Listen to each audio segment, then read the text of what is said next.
You guys want to talk? Okay, so we'll use the first topic that we're thinking of actually. So first time getting English. We're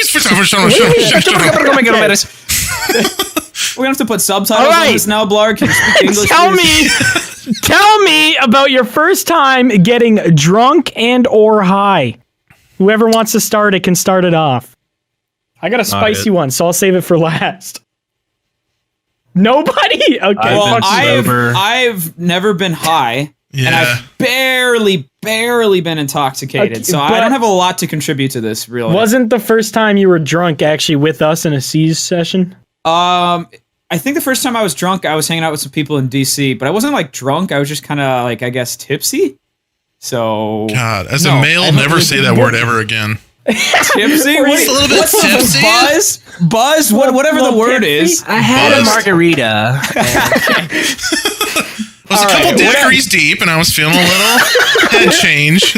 All right, cunt. Were you drunk enough where you couldn't play Ascend by the Dew, or were you still sober enough? If I had played Ascend in that state, it would have sounded like this. It would have sounded kind of like that. So pretty normal. I really didn't hear a difference.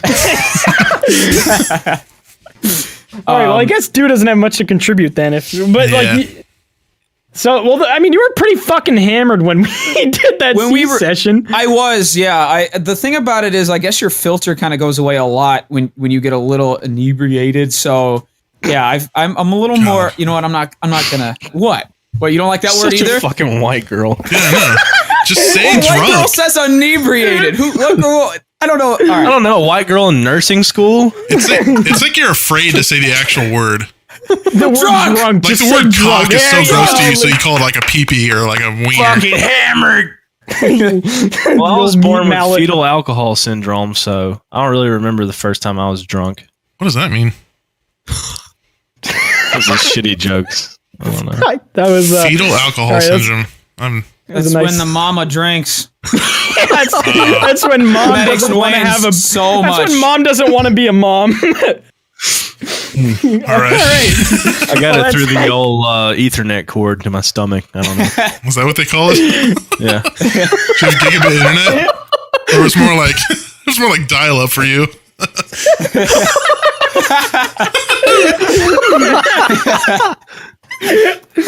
Fuck. All right. Well, I guess I'll talk about. Well, okay. So this isn't my first time. This wasn't my first time getting high, but it was definitely the most memorable. So it was my first time in LA, and I went to go see Jay, and I met up with him. And just for a little bit of context, I just flew in. I didn't sleep. I didn't eat. I didn't drink. I literally was just like fucking empty, and got to Jay's, and he immediately handed me a bong. And I've never used a bong, so I didn't fucking understand how they work. They were just magic to me. So I ended up clearing the entire bowl, and I didn't realize that you're not supposed to do that.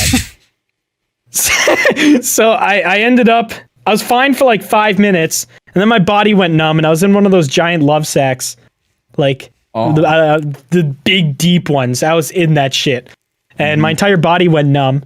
So Jay thought, what a great time to get Korean barbecue. So they literally picked me up and dragged me through the lobby, put me in a car. Don't know whose car it was.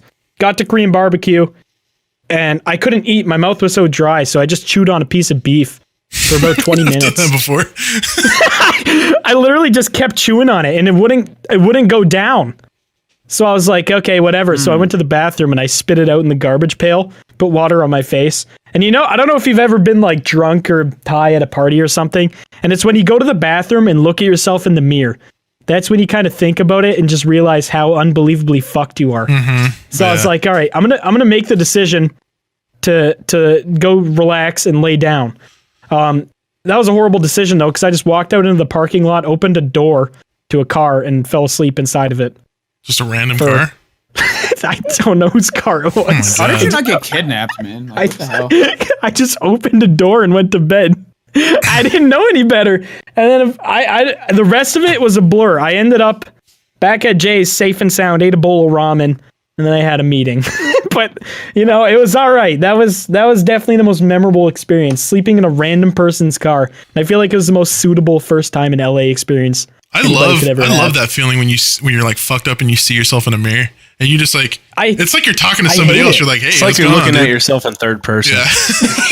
Literally, like, oh, you're fucked up, dude. You're fucked up. You're like saying that to yourself in the mirror. Like, look at yourself in the eyes and just like, who are you anymore? Yeah, you're having a Q&A with yourself. Just had to fucking sit down with me. Yeah, it was fucking awful though. I don't remember the first time I got drunk, but I definitely remember the first time I got like way too fucking high. And it's kind of the same way with you. Like, it was the first time I ever smoked out of a bong.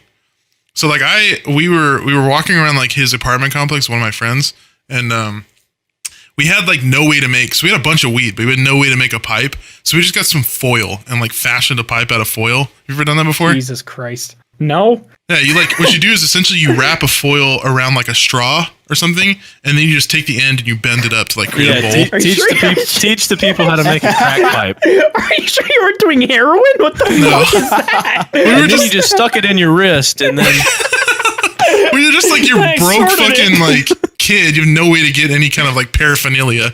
So you, yeah, well, we are a good. We were smoking this crappy little foil shaped pipe. Or pipe-shaped foil, and yeah, I was already pretty stoned, so I went back to his house, and he had like this. It was like a 2.5 foot bong. It was huge, and I just like he's like, here, hit this, and I did what you did, Matt. I like just cleared the entire fucking bowl. Because nobody tells you. They just say, "Oh, here's a bong, take a hit," and you're like, "All right." Yeah, they want you to do it to see if like because it's like funny to them. They're like, "Oh, I'm gonna make this guy smoke way too much," and. Oh yeah, no. Jay was like extremely concerned immediately. Like he knew I was gonna die. Like I coughed once, and he's like, "Uh-oh." Oh yeah, I was coughing like crazy. Yeah, I was pretty fucked. But I remember like all I really remember about it after that point is I was like sitting on the couch and like just like zoned out, and it just literally felt like freezing cold water was like running through every vein in my body.